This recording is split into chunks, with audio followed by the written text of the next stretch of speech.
falando com alguém, esperando alguém, conversando com meu amigo, esperando alguém que não chega. Então, o teatro do absurdo, cada pessoa que vê esperando Godot vai ter a sua própria visão. Cada um vai imaginar que Godot é um. Vai ter gente que vai falar, Godot é Deus, que eles estão esperando. Godot é fulano, Godot, quem é Godot? E o que eles estão esperando? Cada pessoa vai ter uma visão disso.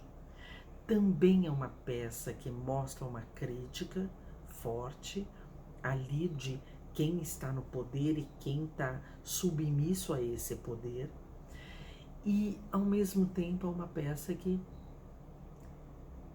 faz a gente pensar sobre a própria existência da gente no mundo e sobre o próprio mundo, como ele se dá, muitas vezes, após uma situação de tensão máxima, como está o mundo. Um olha para a cara do outro, o que a gente está fazendo aqui? E as falas não parecem fazer sentido. É como se eu falasse, o que a gente está fazendo aqui? A outra pessoa, aqui? Mas a gente está aqui? Não, a gente está aqui, você não viu que a gente chegou? Não, eu não vi que a gente chegou. Do que você está falando? Então é uma conversa de duas pessoas que aparentemente não faz sentido. Mas quanto mais você reler a peça, ou ver o filme, né, baseado no teatro do absurdo, todas as vezes que você vê uma peça de teatro do absurdo, você pode falar, mas eu não entendi nada. A arte, não necessariamente ela tem que ser entendida, às vezes ela tem que ser sentida. Ela tem que ser compreendida através do que ela te causa. Às vezes eu vou dar um exemplo, música. A música não é todo mundo que fala inglês. Você escuta uma música às vezes, em inglês, você não chora? Se você for de câncer que nem eu, você vai chorar. Assim, uma música você vai chorar. E no entanto, você não sabe o que a pessoa está falando, você intui. Se você está vendo uma novela, um filme sem o volume, às vezes você tira o volume e vê a expressão do ator e você entende o que o ator, o que o personagem está querendo pela expressão dele. Então é uma coisa que... Agora, uma coisa importantíssima para falar, vocês têm que ver filmes principalmente legendados para ver aquele ator, como que ele estudou a voz para aquele personagem. Faz parte do nosso estudo ver filmes legendados para saber como que o ator estudou aquela voz exatamente, está usando naquele momento da história. Então, legendados. Senhorita Júlia é uma peça do Strindberg. Eu fiz no Célia Helena, quando eu me formei, não, na verdade, foi a primeira peça que eu fiz no Célia Helena, Senhorita Júlia. É uma peça bastante complexa, também tem um conteúdo social, por isso que eu estou falando para vocês. São peças clássicas. O conteúdo social está nelas todas. Isso quer dizer que, se eu for trabalhar com teatro, eu for ser atriz, eu preciso olhar à minha volta e ter uma opinião sobre isso. Não estou dizendo que eu vou falar para vocês qual a opinião que vocês têm que ter. Não, vocês têm que ter uma opinião. Vocês têm que olhar o que está acontecendo no Brasil, o que está acontecendo no mundo, ter uma opinião internamente sobre isso. Tem que pensar, refletir sobre as coisas. Então, o Senhorita Júlia tem uma questão social forte, também uma questão de amor e uma questão psicológica de vida dessa mulher, quem ela foi desde que ela era criança, qual a relação dela com outro personagem. A peça tem 4 personagens e 2 estão na peça praticamente o tempo inteiro, que são os protagonistas. E eles a relação deles é uma relação bastante complexa, que passa por amor, que passa por questões de memórias de infância, que passa por questões sociais, e tudo isso é levado até a última consequência deles ali. E é uma peça belíssima. Fica a dica, Senhorita Júlia, um dos trabalhos que mais me orgulha de fazer, porque eu fiquei muito feliz. É lindíssimo o trabalho, é lindíssimo o texto. Brecht, que foi um grande autor, que a gente já falou por alto alguns dias, ele escreveu uma peça, ele escreveu várias que ficaram para a história. Mãe Coragem, escreveu Tio Vânia. Tio Vânia é uma peça, é uma das mais importantes também. Mãe Coragem também, e são do Brecht. Essas peças, elas têm um questionamento, tanto psicológico, mas um questionamento social. E o Brecht, ele não, normalmente, ele não fazia como os gregos, por exemplo, que o personagem chegava num auge, cometia um assassinato ou um suicídio ou algo assim, e depois a peça caminhava de uma outra forma. Brecht, as erupções, os vulcões internos nossos, aquela emoção que vem, aquela dor ou aquela angústia vem até aqui. Sabe quando uma coisa, um sentimento vem até aqui, aplaca e volta, não vai para fora? Se pensou, vou falar,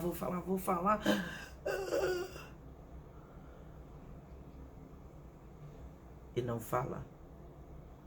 Então, para uma pessoa que leia um Tio Vânia, uma peça de Brecht, As Três Irmãs, com um olhar mais imaturo, mais superficial, a pessoa vai falar, ai, não acontece nada nessa peça. Acontece tudo. Só que acontece tudo dentro do personagem, e a gente percebe pelas reflexões dele,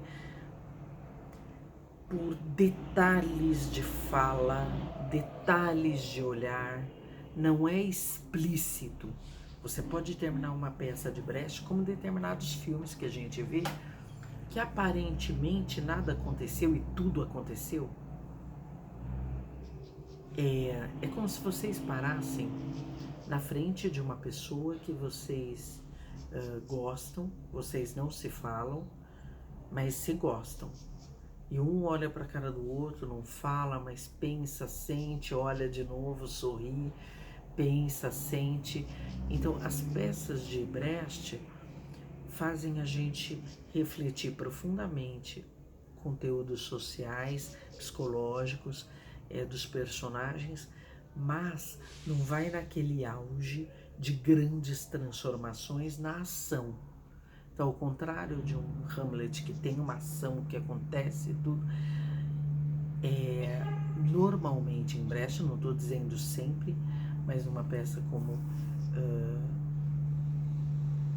Tio Vânia, aliás, Tio Vânia eu estou falando, Brecht eu estou totalmente,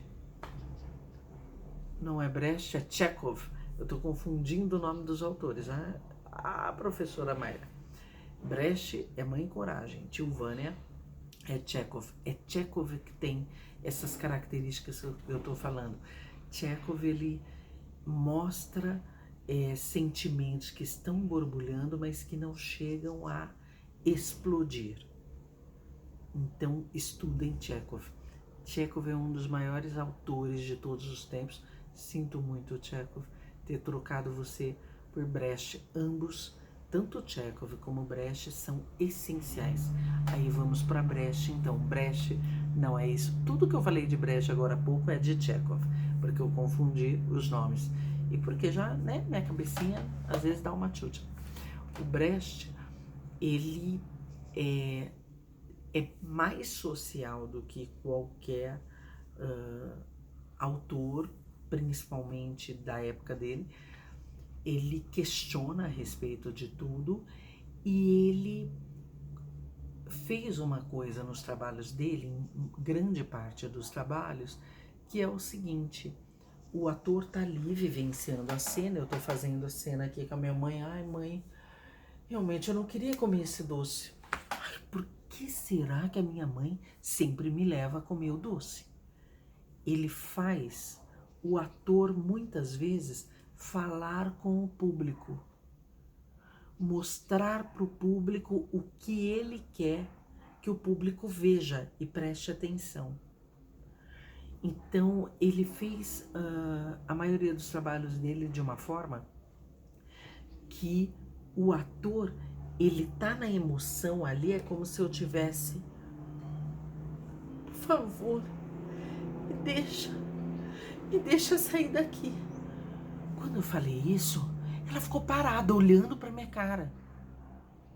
Então ele faz com que o ator esteja mostrando, exercitando, né, o ofício de atuar aqui como personagem, mas aí ele sai e reflete com o público a respeito daquilo e reflete criticamente. Então é um autor que teve um conteúdo, um pensamento extremamente crítico a questões sociais. Brecht.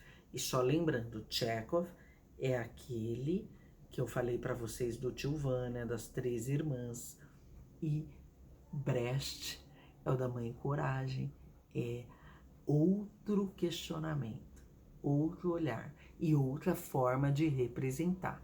Eu estou vivenciando profundamente aqui e estou refletindo com o público sobre a minha reação, a minha emoção, ok?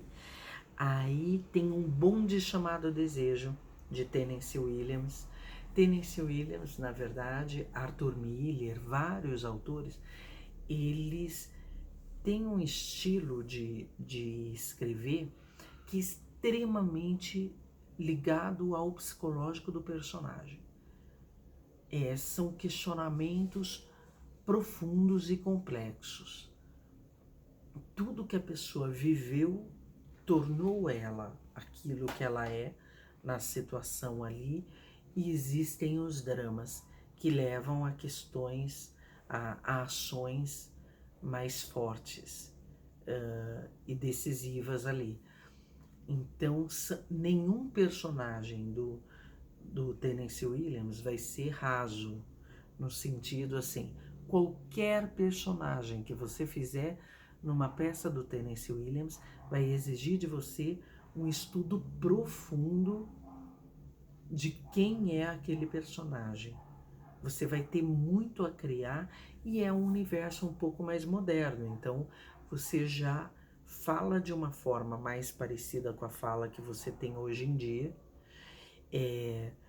e mostra também questões sociais, mas o foco maior são questões realmente psicológicas dos personagens, como eles sentem, como eles são, como eles vivem, como eles amam, como eles têm medo, têm angústias, sofrem, como eles se enganam em determinadas situações. E Um Bonde Chamado Desejo é uma das peças mais importantes que já existiu. Tem uma versão em cinema, tem algumas, mas tem uma que é a cereja do bolo, que a gente vai falar em outra aula sobre atores, aí vocês vão ver, que é com Marlon Brando, que é um dos maiores atores da história do cinema. Marlon Brando e Vivian Leigh, que é uma das maiores atrizes da história do cinema. Então esse filme tem duas atuações que só você vê esse filme, chama Uma Rua Chamada Pecado. Esse filme, ele já te dá um aprendizado do que é ser ator, até onde podemos ir como atores. É um trabalho detalhado de gestos, de olhares, de tom de fala.